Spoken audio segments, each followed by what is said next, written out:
recently, but it has not come because there is a compromise that has happened. Yep. So let's come to the fundamentals of security. So seeing all these examples, right? So security fundamentals are basically the confidentiality, integrity, availability, and non-repudiation. And in a fancy world, everyone called as a CIA tried. They don't give much importance to the non-repudiation, but that is as important as something to find there is a breach that has happened, basically. So confidentiality, like what is confidentiality? It's more like a person uh, basically confidentiality that is nothing but you are authenticating yourself to the system. Basically, and only authorized persons should have access to the software or data it produces, basically. So that means confidentiality means I have a data, it's confidential, but confidentiality means who should have access to that confidential information. You should set some authentications, authorizations. You have some encryption in place that the data is uh, uh, data is encrypted and protected. So these are all something nothing but confidentiality and integrity. So basically the integrity is all data produced by the system cannot be modified without proof of modification, basically. And and then the availability is nothing but how well, like there should not be any denial of service. So how well is your availability? Like if you are getting thousands of requests where you have a limit for 100 requests for a server to accept, that means 1,000 requests are coming, so you don't have, so that leads to a server crash and it denies every request. So it's nothing but denial of service. So that comes in tax. So these are the threats with respect to these fundamentals. So non-repudiation means you are doing something, but I did something to your system, but I deny it that I have done it because you don't have anything. So say suppose you don't have logging in place.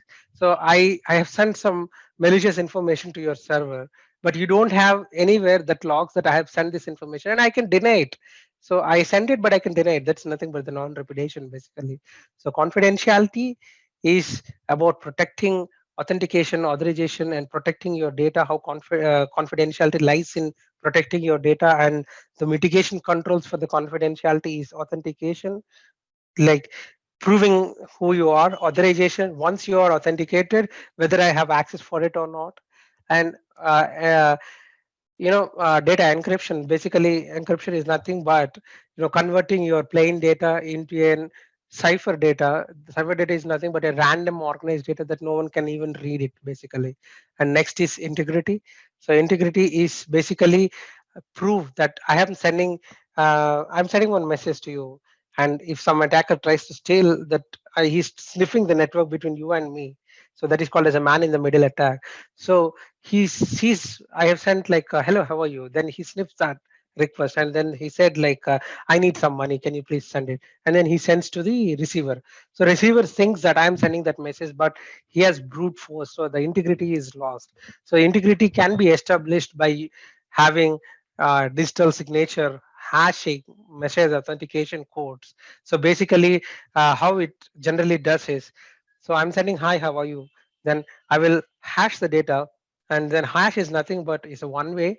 Once you hash some data, you cannot dehash or rehash or something. There's nothing called a hash. That's the reason, unless until you know the actual word, you cannot you cannot know the hashed comparison, basically. So you hash it, and on that hash you do a digital signature that no one can see. So the digital signature means like I proved myself that I have sent this information, this is my digital signature. If an attacker tries to change the actual information, then the digital signature will fail and the hashing would fail, and the recipient will see that so it's all interlinked, basically. Like you have a message, you have a digital hash, and you have I mean basically the message authentication code, and you have a digital signature. So if an attacker so the chain is like, if hi, how are you, it will be hashed, that will be a message authentication code, and you do a digital signature, that means encryption of a hash is called a digital signature. So you have the complete packet will be going to the recipient. The attacker changes the text, but he cannot change the hash because he don't know the hash key. and he cannot know the digital signature. He don't know the private keys for it. So it will be at the recipient end during the initial TLS handshake. They take the keys, and then uh, you know he will change. Like he will say that I need money with a M- Mac of hi, how are you, with a digital signature of hi, how are you. But there on the recipient end sees his digital signatures, his Macs are not matching the actual information, and it will tell him that your network is compromised, or somewhere someone is trying to steal your information. So please don't trust. So that way the connection gets disconnected. So that's about integrity basically. So the availability is basically how well your systems are available. In here it comes many concepts called as load balancing. You have hundreds and thousands of lakhs of millions of requests, then you need a load balancer and a different systems in place so that you can route. Like say suppose I have 1,000 requests, but my server is capable of handling only 300. So you have four servers in place. There should be a load balancer in place to distribute the traffic to each.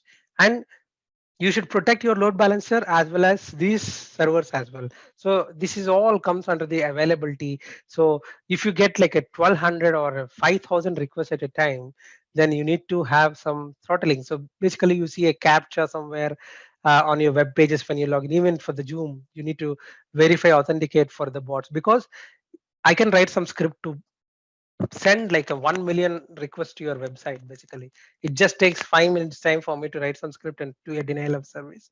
But you need to have a capture or a quota or a throttling in place in such a way that if it crosses um, you know uh, 100 or 500 requests, you give this captcha so that user has to. So unless until a user comes in picture, this will not proceed forward, and his request would be denied. So non-repudiation, as I already mentioned, that you need to prove that you have sent the message to themselves. So a user can deny that I have sent, he did an action basically. So that means you need to have a logging, monitoring, auditing in place basically for this. So these are the fundamentals of security. And also there are like design principles. Like considering these fundamentals, you have some design principles in security basically. So if you follow these design principles in any aspect, then you are well protected from, I mean, you are not susceptible for any breaches. You are well safeguarded. And let's understand what is design principles, and let's give a quick comparison with the EA games. So first one is limit the information disclosure. So you should always have some, you should always not expose your sensitive data to the outer world. So you should protect, like you need to, you need to limit the amount of information that can go. So you need to have a data classification in place that, I have some company revenue that should be a restricted data only in the organization. Top level people can only see. So that is like you're not disclosing to everyone. So that's data classification. So you need to have data tags for every thing in your organization. Say suppose asset information. So I have all the asset IDs and MAC IDs and everything with me. So that should be only to the admins, not even to the top level management, not even to the every employee. So that is the limit of information disclosure. It should be very limit basically. And then limit the attack surface. So that means you should not provide a chance to have a more attack surface. That means you should not have unnecessary servers, unnecessary controls into your. You need to always define the scope. Like say suppose I have an application with me. Basically, it helps to read content, like to help people to read the content. But I am also provisioning to post something, and also I'm provisioning to edit something in that. So he has got a lot of attack surface, right? Like he can do anything with it. He can modify the content, he can update anything. So you should always limit the attack surface by having proper. So attack surface, it's not about provisioning through application, it is also through network rules. Say suppose I have a so every organization, they have this firewalls in place. Okay, so that means in my organization, I'm connected to my corporate network, VPNs, basically virtual private networks of my organization. I cannot type and open some OSI guide or something which is an attacker site. I cannot open some. So there is in the outer world, you have a classification for each URL. Like if you have a URL like facebook.com, that goes to a category of social engineering kind of things, and that has, like, they do this evaluation, they have this metrics that every URL with a corresponding risk and corresponding controls in place, whether you are allowed or not. So if you have firewall rules in place, you cannot allow them. So that's like you're limiting what you need to access, right? So that's limiting the attack surface. And least privileged access. So that means in the you should have a least privilege access. The authorization should be very minimal and very strict across organizations. That means if you see the first colonial pipeline. So if there is a least privilege access there, user privilege access there, then an employee, even though he downloads, he cannot add some new services in the colonial pipeline network because he doesn't have that privilege itself. So he needs to attack some higher level person. That means he would already have some controls in place, he would already have some knowledge in place, there would be already a monitoring he does every day. So this breach could not have happened even with the EA gains, even with the solar winds and everything. So you should always have this least privilege access. And the defense in depth, that means you should have defense controls everywhere basically. Like that means uh, so every layer. So for example, if you take a web application, so there are like different layers in it. Like you have a web server, you have a web server, nothing but that hosts your application, the front end code. You have a business service layer, you have a database layer. So you need to have, so if you're doing input validation, say suppose I'm entering some junk information, you need to validate the data. You need to validate that data. That input validation has to be done at your web application layer end, at a business layer end, and also as a database layer end. So if you're not doing that, for example, you can do all types of cross-site scriptings, basically on the XSS attacks on your application end. If you're not having on the business layer end, it can lead to an injection attacks in the surface. Basically, if you are not having those controls in the SQL server side, then it can lead to any SQL injection attack that is possible to get steal any information, or you can pollute your database, you can do anything. So you need to have this defense in depth everywhere. So you cannot take like I have say you cannot say that I have my input validation on my application, and that doesn't mean that you should not do at application layer, I mean business layer and the database layer. You need to validate the information at every layer. Who knows, someone tries to breach your service, that means you get some data. So the attacker breached your business service, that means it happens, right? Like then your service is compromised. So you need to have these controls everywhere. That means the difference in that. Secure defaults, yeah. This is one of the interesting that people try to. So there is, for every software and every cloud service or anything, they have some default security considerations. So people, to take advantage, to make ease of the process, they try to tamper the defaults, like they try to change it. Say suppose a SQL server in a cloud, Azure or AWS cloud, it has a place that you need to whitelist your network from which it can connect to, basically. So that means I can only request. So if I want to access the SQL server, I need to go into Azure admin and provide my IP, that this is my IP. Please grant me permission to access from a local machine. Then if you do that, then only you will be able to establish a connection between your SQL server. But if you switch off that feature itself, then anyone can connect to the database anywhere. So it's like you're tampering with the defaults, basically. So you should always have a secure defaults practice. So if 100 employees wants in an organization to access a SQL account, then you need to give a range of IPs that needs to be allowed, but you should never turn off that feature itself. So that's about the secure default. So these are the different security design principles.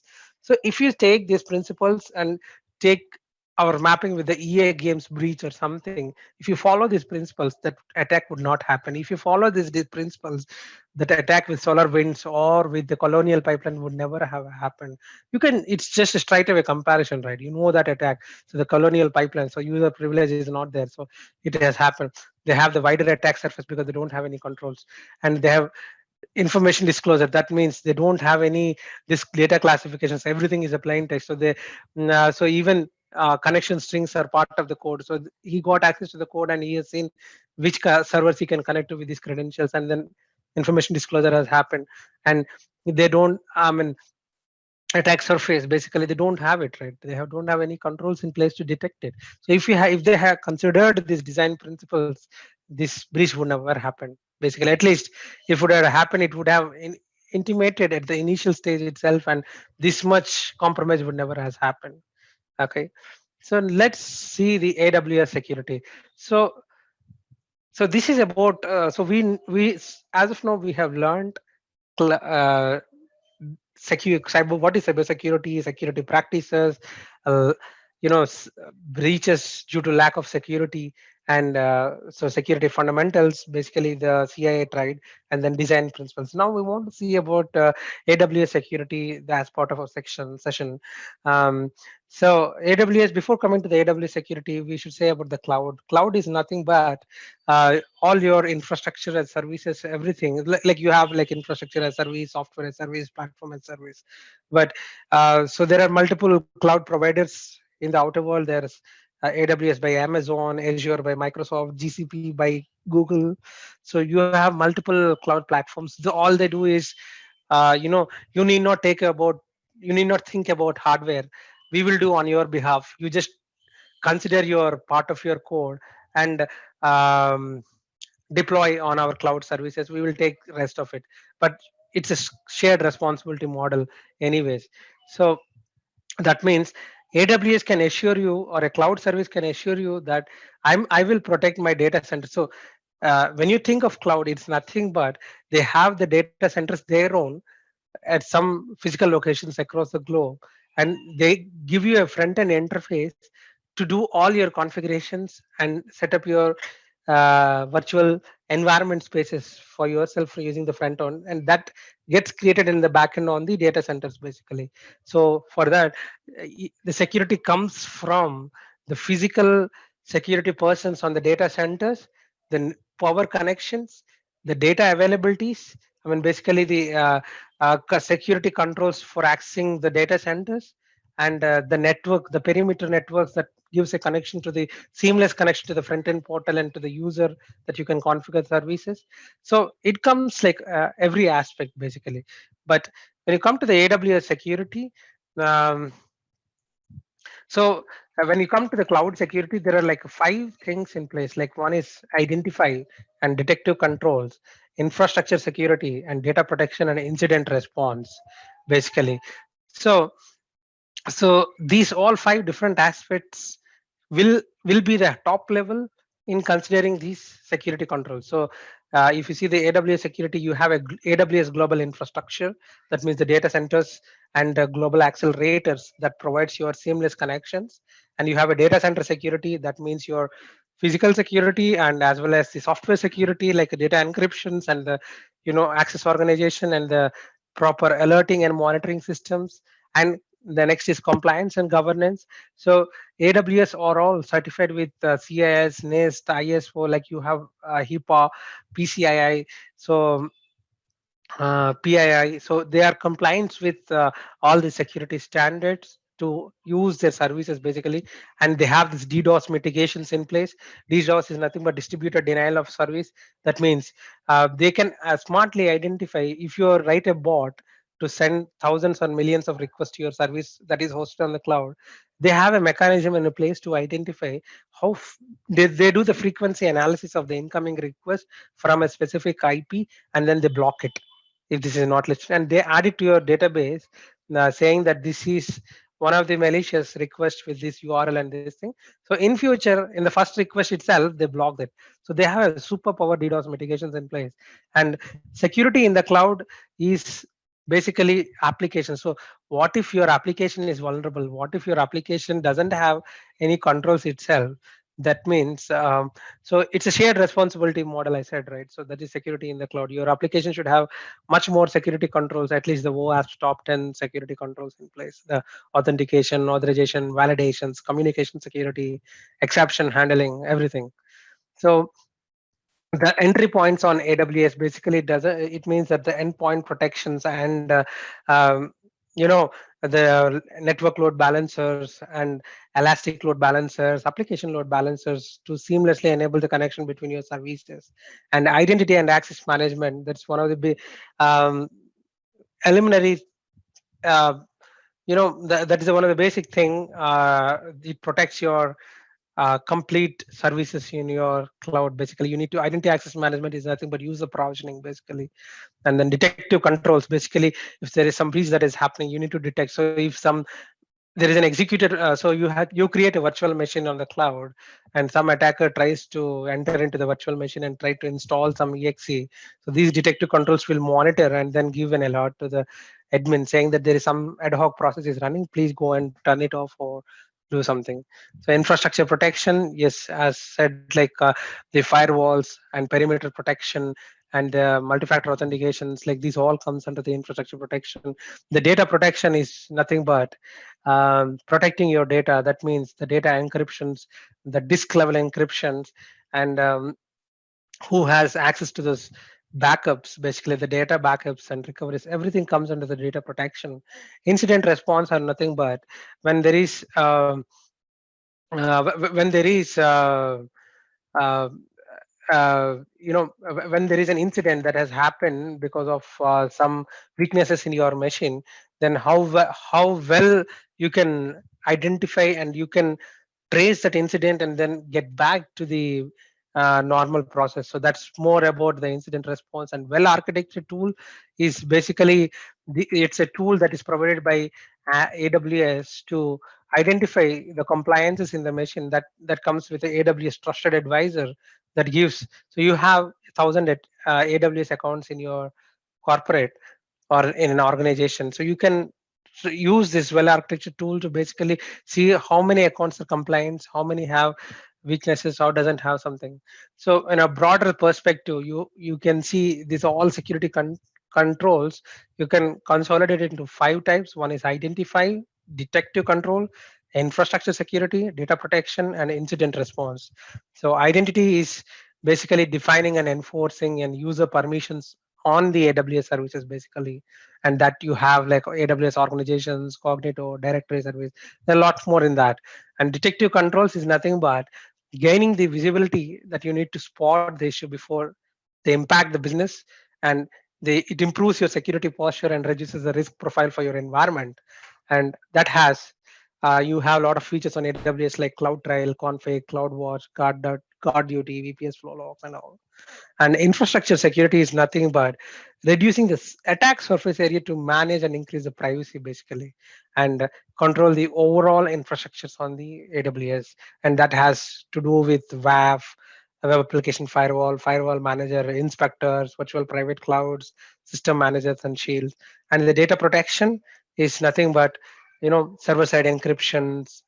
Amazon Macy, basically, that is an automated service with AI and ML that reads your data and identify the sensitive fields and does an encryption automatically. And a cloud secure hardware security module is a specific disk on a data center is provided to you, that no, it's not a shared disk, it's only for your organization.